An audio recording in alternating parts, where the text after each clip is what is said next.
to begin. You're listening to Magrito Podcast Network, celebrating the culture of Chicanos and Latinos one story and voice at a time. Listen to more Magrito Podcast Network shows over at magrito.net. You're listening to KQBH LP, Los Angeles, California, 101.5 FM, a community service of Boyle Heights Art Conservatory. You're listening to The Social Primate with your host, Eddie Aguirre. Today, my guest is Jorge Leal. Jorge, thank you so much for being here. Thank you for the invitation. New studios here. I mean, I think we can say that we recorded something of a demo earlier in the year, right? Yeah, exactly. A pilot. A pilot. Yeah, I think it was like in February at this point, right? That is correct, yes. No, well, it's really nice to see you again. And I know up until recently, you had the opportunity the last month or so. You've been extremely busy just going through conferences and, you know, presenting some of the work that you've done with Rock Archivo LA, right? Yes. This is kind of like academic conference season. So I have been fortunate to present my work, my research, at several conferences. So I think we started with PopCon, which is like a music media type of conference. Had 2 panels there, working on something new that expands from the Rock Archivo, which is archiving this TV show here that was created here in City Terrace, Illegal Interns. And so I've been writing about also Latino, Latina, Latinx TV from the 1990s. And when we think about Latino TV, we think of Univision or Telemundo, but actually this was in English for second generation. Latino youth, and it was, it started here in City Terrace, Illegal Interns, and then the people that created that, Flavio Morales, Richard Estrada, and others moved on to do other type of TV shows in national networks and so on. So I've been writing about that and going to other conferences, just talking about the Rock Archivo and also moderating panels with my grad students that work with me that are also doing some amazing work in terms of their research, be it music, be it mapping, be it history, Mexican American history. So it's been busy, and I've been also teaching my classes. So it's been busy, but in a good busy way. So. Yeah. No, that's awesome to hear. I mean, again, just, I got the opportunity to have a conversation with you a couple months ago, but for those people just, jumping on right now, tell us a little bit about Rock Archivo LA, how that kind of got started. I know this was kind of like a project that you just recently, maybe, 3-4 years at this point or so? Or a little longer. On Instagram. Yeah. So this is part. I mean, it wasn't necessarily meant to be a part of my research, academic research career. I'm now a PhD historian by training. So I did my PhD at the University of California, San Diego. Before that, I was involved in all kinds of music matters here in Southern California. And when I started in grad school, the last thing I wanted to do was to write about music. I thought that was over. But, kind of like the Godfather movies, like they brought me back in. Like, I understood that, music needed to be written. And the Rock Archivo is a way of showing, it's a reflection of the material that I've been collecting about Latino, Latinx music, broadly defined from Los Angeles. And so from the late 1980s to the early 2000s. So when we were talking about this last time, one of the things that really got my attention was basically my understanding for the first time, right? In my 30s at this point, I was like, whoa, how did all this get impacted in the early 80s and 90s? What was going on in the world that had this impact for me to end up here in the U.S. in the 90s and grow up in the 2000s?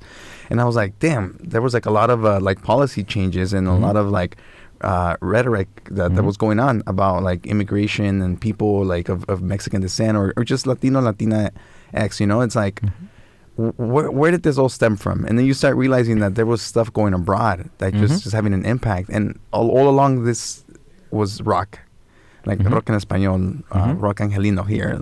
This all had an impact into what we were going to evolve into. And I think you've done a great job in kind of trying to, encapsulate what's going on. So music, any other kind of cultural expression, I mean, it doesn't start, it's not in isolation, right? It comes from a particular moment, and also from, in our case, like this is music that travels, that moves beyond borders, but also between different eras. And so in my me trying to understand, like why is it that I gravitated towards this thing called Rock Angelino, this bunch of rock, rockeros in the 90s and the 2000s, right? Yeah. That created their own music, with influences from both Latin America and also from American, European rock and roll and other rhythms. It was to try to understand this longer history, right, of connection between Latin America and Los Angeles. And so last year, actually, I did a podcast called, has a long name, but and the discursive power of rock en español. And in that podcast, I went into this long history of how rock en español, or rock nacional as it was known in Argentina, rock mexicano, obviously, in Mexico, comes to be. And it comes to be as a protest music, as a music that the youth embrace at moments of authoritarianism and repression in Latin America. So in the 1970s, there are military coups in Argentina and Chile, and that represses, basically all political dissent, but particularly the youth. And it is through this music that they're able at least to register their opposition to and to really push against these very authoritarian regimes. And in Mexico, you don't have a dictatorship, but what you do have is a very authoritarian regime with El PRI, basically a system of government that only had one party for 70 years. And so rock en español, among other genres like Nueva Canción, became kind of the protest music, or the music to of refusing to just kind of like go by the status quo. And that was attendant to how you would listen to the music, but also how you would dress. Yeah, exactly. And its style. And so I think that one of the realizations as I was working on this podcast and I spoke to my students and others, it was just something that we now think as like very ordinary, like long hair. That was considered transgressive. I mean, because it did not conform social norms and also did not conform gender norms. Like a man with long hair was seen as effeminate. Also, imagine if these countries were ruled by militaries, like short haircuts, right? So long hair was transgressive. It was like a big FU to the status quo, right? Yeah, so, of course. And also the dress, like the clothing also transgressed gender norms, that it wasn't clearly binary, man or female.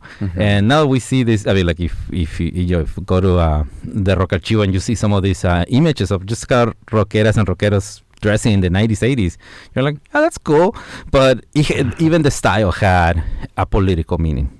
Yeah, and that's what's awesome because, again, a little bit of my background, like I, again, grew up in the 90s. I'm from 90. So like 90s, late 90s and 2000s, I had the opportunity to really delve into like the punk scene.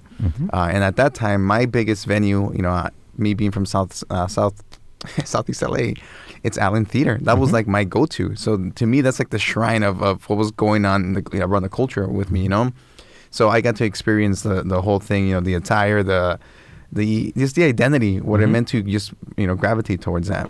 But again, I didn't really think a lot about it until way after, until I'm older and I can reflect onto why is it that I was doing this and why did I gravitate towards this? And, and again, you kind of start seeing that your experiences were validated this whole time. Like you were part of that culture. I mean, we still are right now, but you look at it back then, you're like, man, I had a big part of just that counterculture that was going on.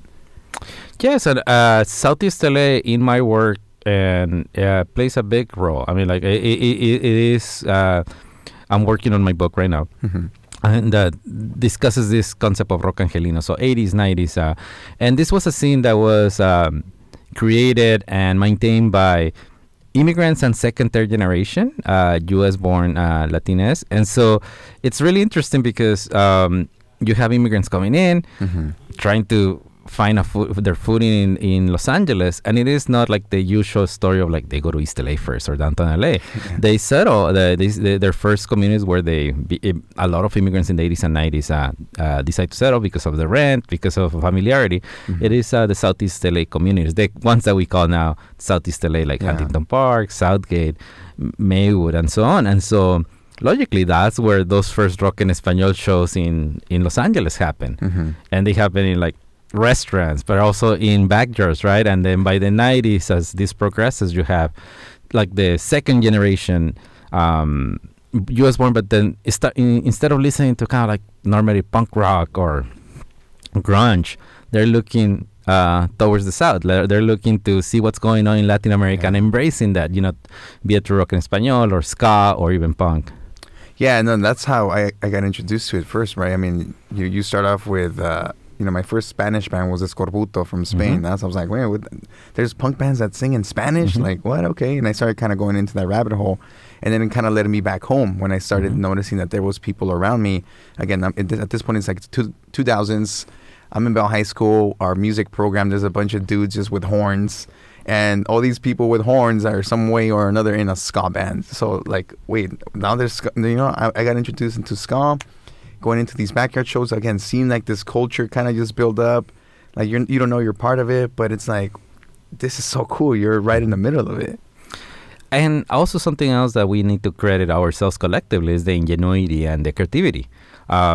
Those Hollywood venues or like the venues for music, they were far. I mean, like, and they were sometimes not all ages, right? Like, so to listen to a proper, like music show, you would have to travel dozens of miles to West Hollywood or even the 2000s, like the beginning of the Silver Lake scene. And I mean, if you're a teenager, you just don't have the means, right? Like you might not drive, or it might take you hours on the MTA. So what people did, this in the 80s, the 90s, and the 2000s, they created their own music venues. And that would be their backyard shows, and so the shows like were legendary, like backyard shows, like three or $2 and a shot, right? Or like a kegger, and then see if when the cops come in. Other times, like it was men and women. A lot of women were doing, like young women were, like booking a quinceañera hall or like a restaurant and throwing a show there, right? But like this also shows the sophistication. Instead of like just complaining, I'm like, well, there's no shows here. Like, we're not gonna go to live shows. Like, they created their own venues, and the grown-ups and also the police sometimes didn't look kindly at that, and so they would get shut down. But then they would the next week they will find another place. Venue. Yes, so they created like this infrastructure, like these music scenes or these music worlds, right, in Southeast LA. When at the time, because of decades of the investment, there were not even youth centers where you could have these shows happen. So people did them. Yeah, you had to get away with whatever space you had. And the craziest part was that during this whole time, this is a little bit before we started having GPS. Like, there was MapQuest. You print out the instructions, or even before that, like they had drawings on flyers of like, hey, these are the cross streets. Like, show up here. This is where we're gonna be, and you show up as a person, and you're just listening for the music. Like, oh, I think it's over here. You go follow the sound. But I think it was one of those cool things that culture still grew, and it blew up so much through that technology, the limited technology that we had to congregate. And I have written about that academically, and yes, it might be kind of theoretical, but it's true. I mean, like, we were our own map makers and cartographers of our own communities. Sometimes I always make this joke that we're the people that don't believe in borders, but we sure know where East LA starts and Boyle Heights begins, and also City Terrace, right? Like, we know this. Similar with how Huntington Park and Southgate, we know exactly where one place is. You're right. It's some people will say it's Long Beach Boulevard. Just throw that out there. Exactly, right. So, and this is to say that I look at those maps. And for me, they're not just like coordinates to the show, but it's how people were mapping their communities. And some of the maps that you see in these flyers, and I have posted them on the Rock Archivo Instagram, they're so detailed. I mean, there's one from Linwood that, like you could see that even where the trolley runs up and down, where the park is. So it's not only like showing, this is where the gig is at, but also mapping their community. And it's so interesting because this is before, as you said, the GPS. So they were using pen and paper and a ruler. Yet they knew their community so intimately that they were able to map them. Yeah, I like how I think there's a phrase, what is it called? Ephemeral? Yeah, ephemeral forums. Ephemeral forums. Yeah, like, I was like, wait, what does that mean? And I look it up, I'm like, oh, well, temporary, it's like these temporary venues, forums is like a place that hosts like an event or something, but you're like, okay, yeah, this is very short-lived and temporary. So that's what makes it a little bit more like nostalgic in a way that where you can't recreate that anymore. Yes, and I think, but it's both the memory of it that, like if you came of age in these shows, like you talk to other people and you're like, remember that place or remember that, like I have heard so many interesting stories, like remember that mattress warehouse, and people just started just throwing themselves at mattresses. Clemente from Evocor and La Resistencia, promoter, photographer, all around, cultural producer himself, and drummer of Resistencia, has played with any number of bands as well, and creates all these big ska fests. I mean, once told me that he went to this show where it was at a funerary parlor. What? So, yes, like some kid was able to get their family members to help them, get like one of the, because, funerary parlors, they have several halls, right? So they did a ska show at a funerary parlor. Yes. And like once they were done, they're like, you want to see dead bodies? And they were like, what? Because there's dead bodies there, right? Like a show and entertainment. Yes. So, I mean, but I know this is kind of morbid, but just kind of the ingenuity of where to find places to come together. And I think that for me, the ephemeral forms is also the knowledge, how this knowledge is passed within the same group, but then different generations are like, I heard my tío did like a show at a backyard. This is how you can do it, right? Yeah. Or there's this place at a warehouse, and also like what to do. Like there's even kind of like that street knowledge, what to do when the cops show up, right? Yeah. Yes. Exactly. The tips, in the moment that you see the red and blue lights, you know what to do. Yes. And then, like, so that's kind of like at the street level, but then, it gets formalized, it gets professionalized, and people understand this is how you can do it, like, with proper permits, or you can do a restaurant, then from the restaurant you go to, like, to create, like, your actual venues, the way that I call it, like, a collective of people that created the island. I mean, there were people that, rented the place, there was an older white gentleman that did this, but it was all the youth from Southeast LA that really helped and kept that place together, be it as bouncers, be it as sound people. And I think that was just an example of this place that it was not corporate, and it stayed together, like it fits and pieces and in whichever rascuache mode, but they kept it alive for years. Yeah, and one of the most surprising things that I recently found out, I'm already grown up and stuff, so to me, that scene has kind of like in my head faded, right? What it used to be for me. But I recently I read this article on, I think it's LA Public Press, that says that there's apparently Sela still has a very alive and kicking punk scene. And I was like, what? In 2024? And apparently, there's like the city of Vernon is where it all goes down. So I was like, hey, you know what? Like, props to those kids still doing it, And during the pandemic, I remember that the daughter of one of the chenchas was doing shows by the river. Oh, you know what? They were. Yeah, they'll just bring down a generator, and they'll just have like it was a variety of show, but I think the one I checked out once was like a metal show. Yeah. And I was like, that's so cool. And look, I mean, there's always the allure of danger, and, like, I mean, we're older, so we might not get it, but I mean, for them, I think it was in the absence of being able to come together at a moment that, like, classes were not happening, other venues were not, they were creating their own shows, and in a way that at the time, it was safer, it was at open air, right? Yeah, exactly. Well, tell me a little bit about how you've at this point go about collecting this stuff. I know you mentioned before that you have user submissions going on, or stuff that you have in your own personal collections, or people will bring up to you for, like, how do you go about like archiving all this stuff?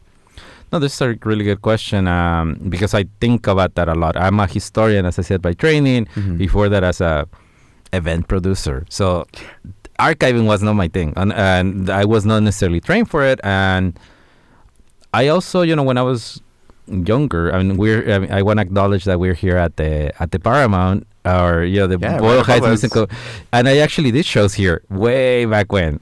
What, for real? Yes, at the Paramount, before the Paramount it is what it is now. Renovated. It was at a quinceañera hall, and it was on the second floor. And I had Viernes 13 their first show with JP back in '99. Yeah, so a long time ago in a galaxy.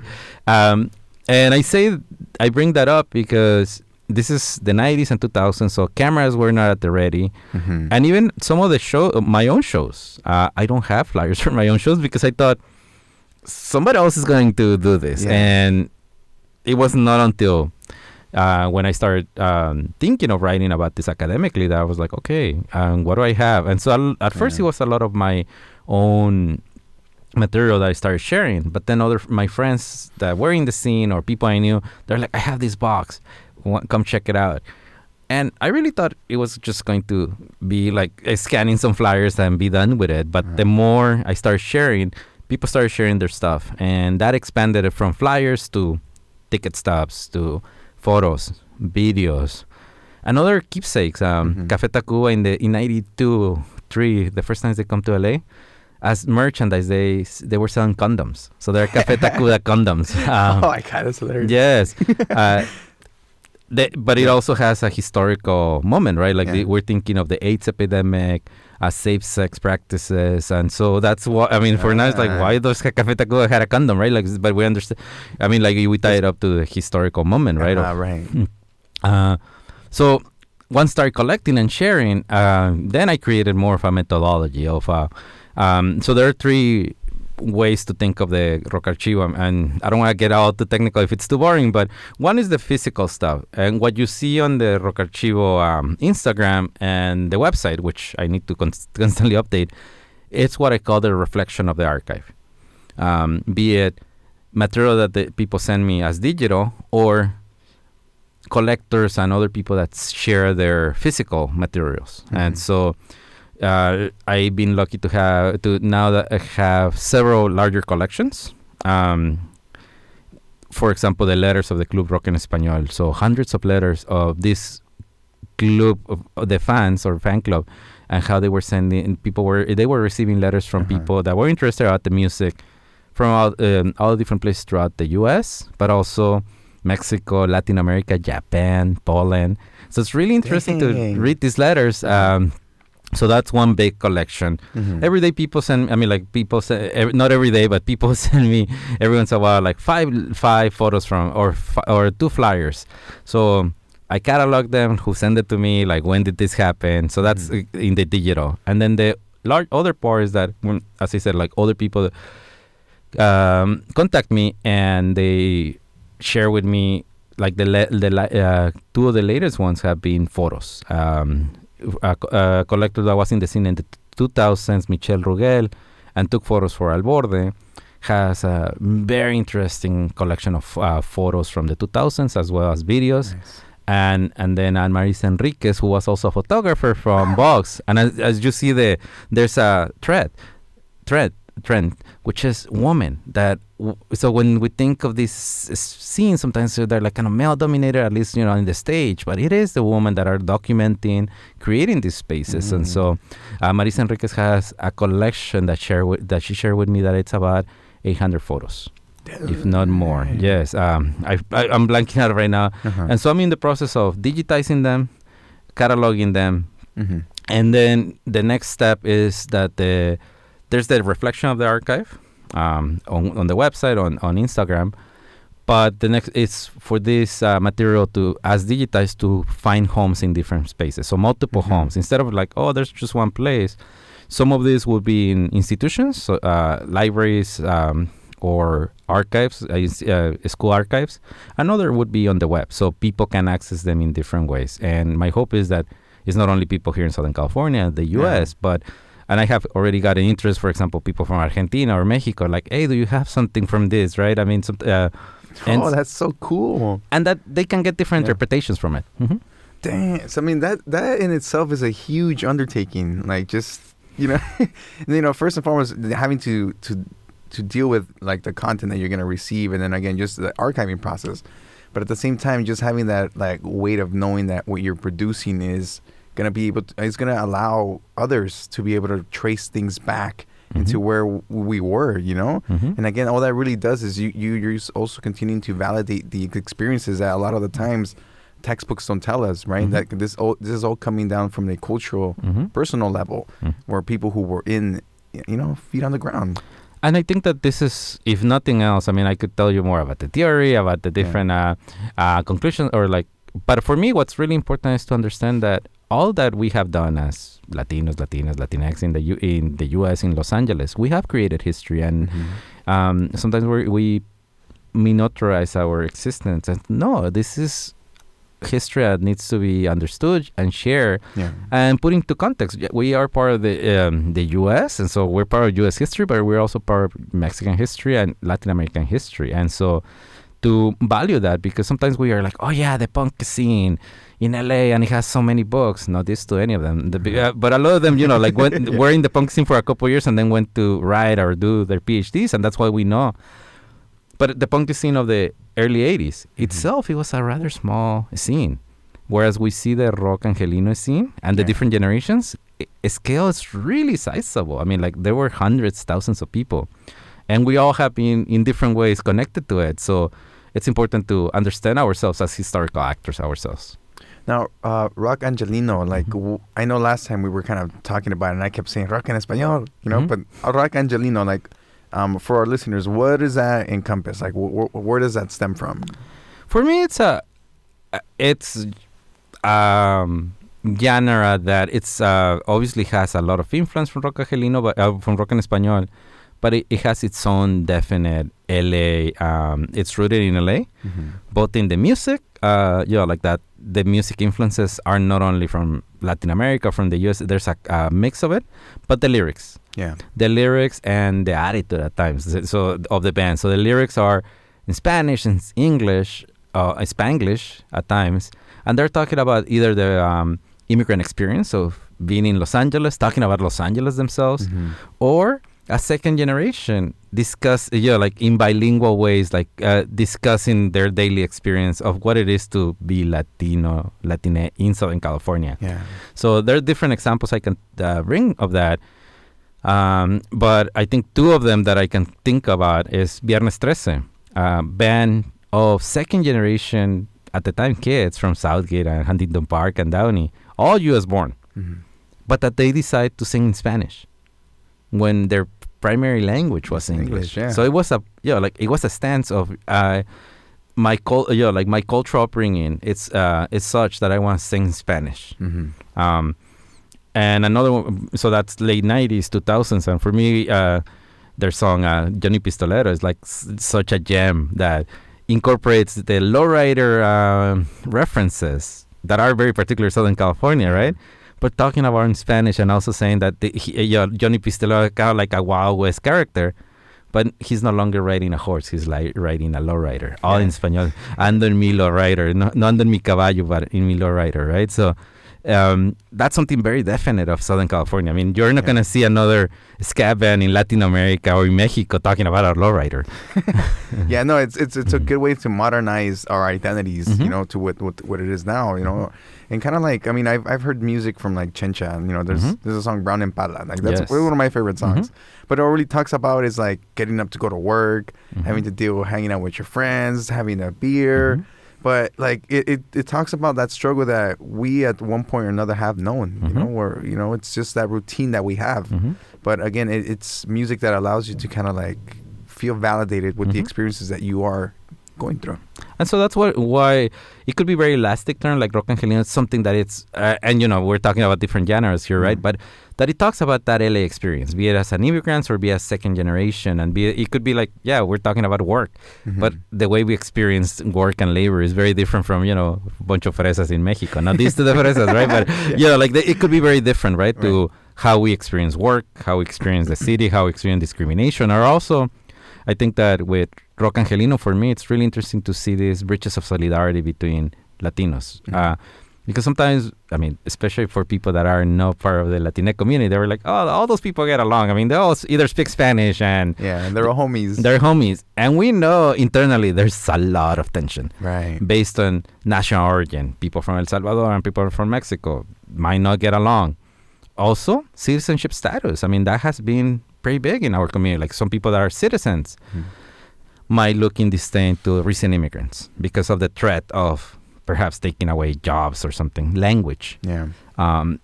It's another element that could be divisive. Yet, music, and I don't want to be all utopian, but you, at least in Rock Español, you see these tensions easing up and people coming together for the music, be it at the show, be it, because they like the same bands. And this is not something that, like these solidarities between Latinx, it's not something that just happens organically. It has to be created, has to be worked on. And so I think that examples like a music scene gives us those places where these solidarities happen. Mm-hmm.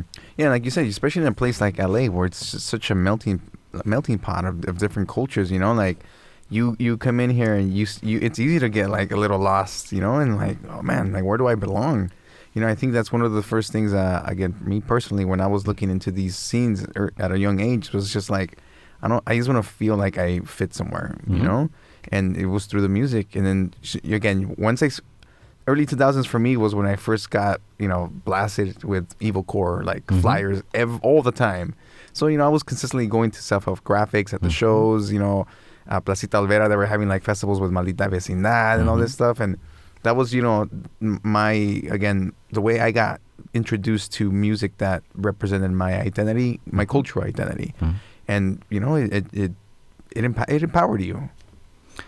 And now that we're thinking about it, it's also very intergenerational, right? Because we're a bit older than others, right? And and now when I teach I'm a professor at University of California, Riverside, and now I have students that probably say, "Oh, I'm second generation ska fan or Rock en Español fan," because their parents listen to it, right? And it means something. I mean, the fact that the music is not in Spanish, but then the sounds reference a cultural and I don't want to say home, because for my students, home might be Fontana or might be Southgate, but it reminds them of their cultural background and origin, and I think that's very powerful. That it's not only like the old people listening to Rock en Español or Maná, but it's this music means something different or perhaps new to people that are younger. Yeah, I think one of the touching base a little bit on what I said earlier about like just the kids in my general area were, we only had introduction to music class in some high schools. A lot of the arts was cut down during those times, but there was a lot of brass going around, and hence why in order to kind of find a way of self-expression, what do you do? You just take whatever you have, the flute, the timales, and the horn, and then you start creating music. And slowly again, I mean, of course there was punk and there was other outlets of variations of music, but it was just still like it spoke to the spirit of the youth, to create. And somebody, because I'm already doing, I'm already always overwhelmed of, like how to, digitize more of the Rock Archivo and write more about it. But somebody needs to write about LAUSD in the 2000s because of the brass bands. I mean, I think that I do have a colleague, Shanna Lawrence at Oxy. She's a musicologist that has written a little bit about it, because those music, I mean, they were music classes were for the most part defunded in LAUSD, but the brass bands, the wind bands, stayed because they needed them for the football games, for the sporting activities. And that's how people learn these instruments, like the horns, be it the trombone, the saxophone, the trumpet. And they turn around, they're like, let's do a band. But it's not the band, like the usual, let's do a band in a garage with guitars and drums. It's like, let's do horns and let's play the horns. And the horns, came conveniently to this moment of ska, right? Yeah. And somebody needs to write about that. I say that not only because a lot of people got training through these LAUSD bands, but also made it much more gender inclusive. You had women playing horns. Yeah, exactly. Something that, so we brought, more of a gender party in different bands. So a lot of the Southeast LA ska bands had female horn players. I mean, to this day, you think of Ana la Trombonera. I mean, she's like a celebrity, right? Yeah, shout out to Ana. And others that, and there, I think that's something that I think we should think about, how this particular type of instruments brought at least some gender inclusion into bands that otherwise would have been quite male dominated. Yeah. You see, that's what really, really blows my mind. Like, that regardless of where we're coming from, we're still in one way or another a byproduct of some change that's happened, previously. So, like, the lack of these resources led us to go down this, explosion of creatives in this field. And without it, where would we have been? If would we still have? I'm sure we still would have created some sort of version of that culture, but it's still like these things had to happen. Yeah, I think that it's important to give our credit of the innovation part. The innovation of that, it's not that the bands that Southeast LA bands or the ska bands or even the Rock Español, like they were not just kind of like recreating a sound. They were innovating. Yeah, exactly. By using these instruments that, and also who was involved in these music scenes, right?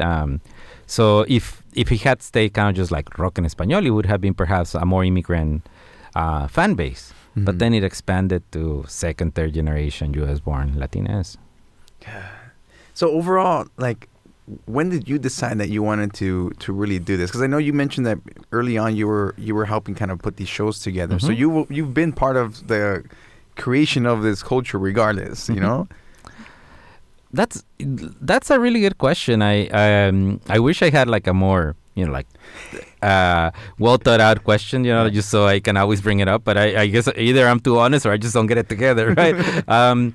I was drawn to the music. It meant a lot to me when I was growing up. I mean, it was a moment of rupture. Like, wow, you can say this, like have these truths out there, but also this music that reminds me of something. Like it has it speaks to me indirectly. Something that, as much as like the Nirvanas of the world, Pearl Jams of the world, would not be able to.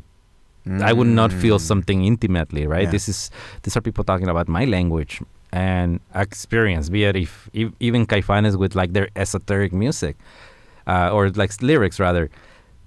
There was some religiosity that even if I'm not religious, like, there's the Virgen de Guadalupe, there's like these religious references that are very particular to Latina culture. And also history, like, for example, Cadillacs and Maldita, they would reference moments of history, right, in their music that I was like, oh, I didn't know this, right? So this is kind of like a long story, but I'll give you another nugget. In the 90s, there was this band called Todos Tus Muertos from Argentina, and this is before the internet, so we first get their records in CD form, and Todos Tus Muertos Argentina. So I just, in my mind, they blew my mind musically because there was a combination of punk and hip hop and ska and reggae. I mean, it was just like all blend. I mean, like, it's powerful to this day. It's one of the bands that I might not listen to them all the time, but for me, it was just like such like an explosion to listen to them. But I picture them as Argentinos, or like, and however we think of Argentinos as more white looking, whatever, because the record I had didn't have an image of them. And so they finally come to LA. I'm all excited, and then I see them on stage, and the singers, because they had two main singers, they were black, and I was just like, whoa, what's going on, right? Yeah. For me, it was just a shock, and that they were black. They were black Argentinians. I didn't even know they existed, and I talked to them a little bit, and then I started researching the history that, yes, of course, because of colonization and slavery, the Spanish had enslaved people from Africa and took them to Buenos Aires and took them to others in Argentina. And then by the 19th century, they were sent inward, and a lot of them, unfortunately, sent off to wars and killed. But there's still a vibrant black Argentinian community. Yeah. But we don't think of that kind of racial diversity and that history in Argentina, because we are just taught it is a country mainly descendants of immigrants. But it has this long history. So this is a long way to say that this music allowed me to understand much more about the history of Latin America and even our own particular history. So that's a long story. And then, I did shows, and basically I did shows because the shows and the bands I wanted to see weren't happening. So I was like, other shows. Somebody had, that speaks a lot, because it goes back to the whole thing, you know, and I've had a few people on the podcast already say, like, we have to create our own spaces or create what we want to see ourselves, you know, because otherwise we're just bystanders and we're just letting things happen. When, you know, there's people who are just like, you're very much like yourself, that said, hey, I want to see this. And you reached out, you did it together. And you did it for a few years, you said, right? Yes. I mean, yes, I was a fan for a while, right? And then I did shows. I mean, at the time it felt like forever, but it was like at least 6 years, 5-6 years. Yeah. And what I wanted to do was to bridge the LA scene with the Baja California scene. At the time, there were a lot of really cool bands coming from out of Baja California, Tijuana, Mexicali, Ensenada, Tecate, and so this is before things got harder in terms of crossing. 2000, you know, like 2001, 9/11. So bands could just come as tourists, and because they were not really earning money, we didn't have a lot of money to offer, right? And after that, you needed more permits, so it got harder. And so I was able to bring bands like Almalafa, Kung Fu Monkeys, a lot of the ska bands, but also other bands like more alternative bands like the Nortec DJs. So for me, it was really important to create that bridge between these two different regions. No, well, it's cool, you know, because, you know, for a long time, I mean, I'm still just a bystander. I'm just watching these things kind of happen. But it's cool to understand that there's historical context to them. And now I can appreciate it a little bit better. And, you know, it makes me more of an advocate now at this point to make sure there's ways to preserve it. You know, and then we have conversations like this that can allow, like, some self-reflection on where we've been. You know, because, again, this is stuff that we're going to look back 20 years from. I look at the flyers that you already have, and I'm like, damn, those headlinings you could have caught, like, what was it, Tijuana No, like, in some, like, super, like, you know, local place. And now it makes you think, like, a lot of the music that you're listening to now, who's going to be there, you know, headlining big shows in 20 years? And we're part of that. And also I think that my invitation to folks that listen to this is that, you know, to also record and memorialize your own shows, the ones you attended, the ones that you created, because sometimes we're like, we just went to that show. Now it's even harder because before we used to have these paper things, these flyers, right?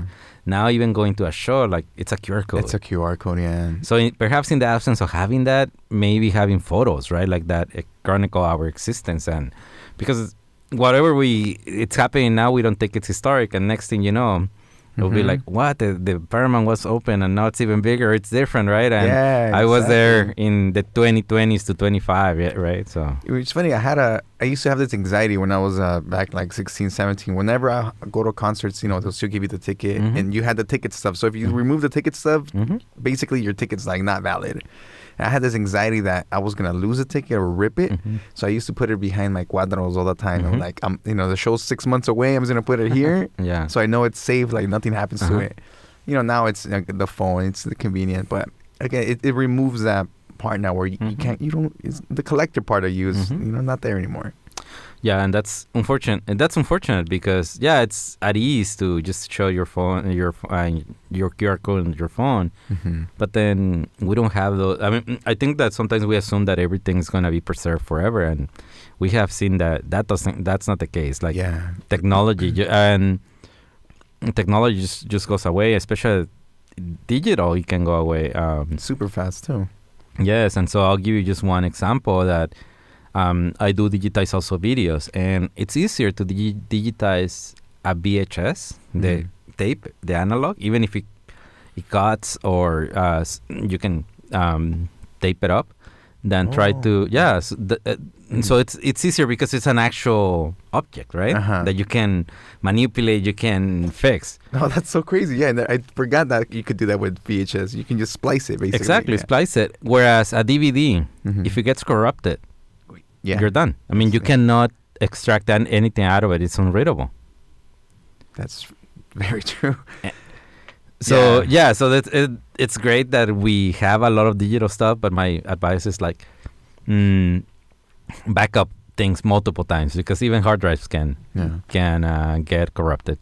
Now, you said earlier that you were in the process of like putting a book together, right? Like, can you speak a little bit about that? Sure. I mean, it's not a big mystery. As an academic, I mean, to get a PhD, you write a dissertation or a thesis. I mean, in español es una tesis doctoral, in English a dissertation. So this is to show that you have done the research, you have come up with some conclusions or some questions that you're trying to answer. And so the dissertation, I mean, that's how you get a PhD. And you take a ton of classes and you worry a lot. That's what you do. But You worry a lot? Yes. But it's worth it. But there's a lot of anxiety. So I'm trying to be honest here, right? But once that happens, I mean, the dissertation eventually makes its way into a book. So it's kind of like, I mean, if we put it in music terms, the dissertation is like the demo. Oh, okay, gotcha. And then you revamp it substantially for publication. So that's what I'm in the process of doing. And my book deals with rock Angelino from like the late 80s to the early 2000s. And so I'm looking at examining this moment with this music, but placing it in the context of the change over time in Southern California during this era, which was the 90s were something else. Like it was a heavy moment in Los Angeles, but also throughout Latin America. I mean, in Mexico, the presidential candidate is shot and killed in Tijuana in 94. The Zapatista uprising, this indigenous-led uprising, happens in Chiapas. In here, you have 92, you have the LA riots. The earthquake in 94, the OJ trial, and then a bunch of propositions that were frankly anti-immigrant, really racist propositions that are passed. So it's a moment of a very anti-immigrant moment in California, not the state, and so this is a moment where, frankly, I mean, we could have just been like, okay, we're just gonna chill, like, or we're just going to go underground or live in the shadows. But through the music, through the activism, instead of being in the shadows, I mean, Latinos were boldly establishing and asserting their presence in Southern California. And so that's what I'm looking at in the book. So it's a cultural urban history that takes Rock Angelino as the way to understand Los Angeles and these transformations at the time. No, that's beautiful. Again, I mentioned to you earlier, like I got the chance to read the correct me if I'm wrong, the Seremos Capaces de Pensar por Nuestra Cuenta. It's like an article like that you wrote, and I mentioned you mentioned this to you earlier, that I think the way you ended that, like I'm just paraphrasing here, but something along the words says, in this genealogy, Latino writers in the late 20th century presented themselves as discerning, defiant, and resourceful cultural producers who were part of both the Latin America circuit of ideas and the American metropolis. And I was like, that is a perfect way to kind of like summarize what you've been doing, really, like, or trying to bring an understanding to. And it just goes to show that, even if, media or narratives paint us a certain way, like we've ourselves have taken it upon ourselves to become these things that have been not refused to by us, but they've been kind of, there's obstacles for us to get there, and we've said no. And also to understand ourselves as cultural producers, as intellectuals in our own way, sometimes without the training, right? Like, because we think, like to write, I need to go to school, all this for these years, and I need and that article that you are mentioning, I think I appreciate you reading my work. It is this development of dozens of magazines that were created around Rock Angelino. Like, so people just took upon this music. It was not only about music, but it was an expressive culture. So there were people doing art, taking photos, and others were writing and publishing magazines alongside the music. And so there were magazines called La Banda Elástica, scenes like La Neta, Jornada Rockera, Retila, Al Borde, dozens, and La Ñ, Rockera, and even more that Pop Magazine, Vox Magazine. So imagine that this is a moment before the internet really takes over as a means of communication. So people, to share this music and to share like kind of like the cultural literary production in Latin America, people were so eager to share it that they wrote and they published these magazines and share it. Like, so you would have people in Huntington, in Huntington Park, in Pacific Boulevard, selling them at newsstands or just at shows, passing them out. And they didn't have to do this, right? Like, I mean, who does this, like, out of inventiveness, right? And some of them, like, maybe they were not even in college but they still wanted to write, and they wrote about the music, but also about their immigrant condition, poetry themselves, and so it shows that resourcefulness. And they were not just. This is to say that, for me, what's important is that Latinos, Latinas are not understood just kind of like as laborers. Like, sometimes we, in our defense, when we try to defend ourselves from racism, it's like, oh, but we work really hard, or we have really good food. Yes, but why cannot just we be lazy, and that's fine if we're lazy, but that we're resourceful, and because we're quote unquote lazy because we want to read a book, right? Like, we are also interested in enriching our minds. And for me, that's what these magazines show, that they were so keen to be, and they were consciously what we call organic intellectuals, and this shows us, like, that ingenuity and also that creativity, and how they were sharing when, like the LA Times, LA Weekly might not publish them, they were publishing themselves. And a lot of things, right? Like, you got me excited. One thing is that they were not like empty slates. It's not like they were just not like, oh, I'm just an immigrant, I don't know anything about the world, or like I'm firstborn and like LA Unified didn't give me enough content. People were seeking out about literature, about music, about art, and reading books, listening to music from Mexico, from Argentina, from Spain, from England, right? Yes. And cultivating themselves. Exactly. Yeah. No. That's exactly what I find so beautiful. Again, that the fact that we've taken it upon ourselves to want to know more. Like, we're not limiting ourselves to only the things that they, the resources that they're giving us. We're going far and above beyond that. And hence why we're here, and we're continuing to, I think we're going to continue seeing that exponential growth of just Latino, Latinx creators over the next couple of decades, and it's gonna look awesome. And we're part of this right now. So yes, definitely. Jorge, thank you so much for taking the time to have this conversation with me. We're gonna end it with a few songs here before we go. Some songs we have is Viernes 13, Johnny Pistolero. We have Pánico Implacable by Las Quince Letras, and Los Abandoned with Van Nuys is Very Nice. This is some of the songs that you've personally selected and I've actually listened to, so I'm excited to get these rolling. Before we do that, where can people find you and have, if they want to get more information about the work that you've been doing? So Rock Archivo, that's .com. That's the website. In Instagram is Rock Archivo LA. You can find it there, and in there's I'm sure my links, and my name is Jorge Leal, Jorge Nicolas Leal, professor at UC Riverside, so you can also look at my faculty bio as well. Nice. So thank you again, and we're gonna go ahead and start letting you guys go. Once again, you're listening to KQBH LP, Los Angeles, California, 101.5 FM, a community service of Boyle Heights Arts Conservatory. You just finished listening to the Social Primate.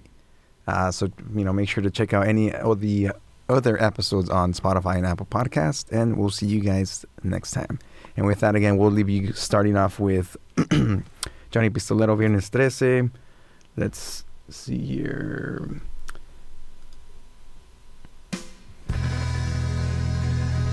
Good night, everybody. Thank you for the invitation.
Yo soy Johnny Pistolero.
Echando gritos con mis pistolas en el aire, disparando y todos me tienen miedo, ay, porque soy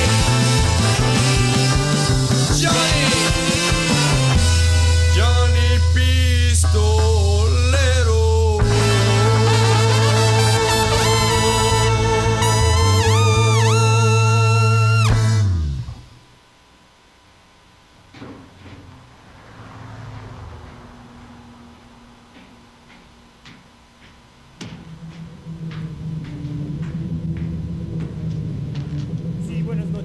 Tengo 2 boletos apartados para este concierto. Sí, bajo mi nombre, por favor, gracias. O sea, no me estás... ¿Qué estás diciendo? ¿Que no están? ¿Ya checaste todas las listas? Por ahí debo de estar.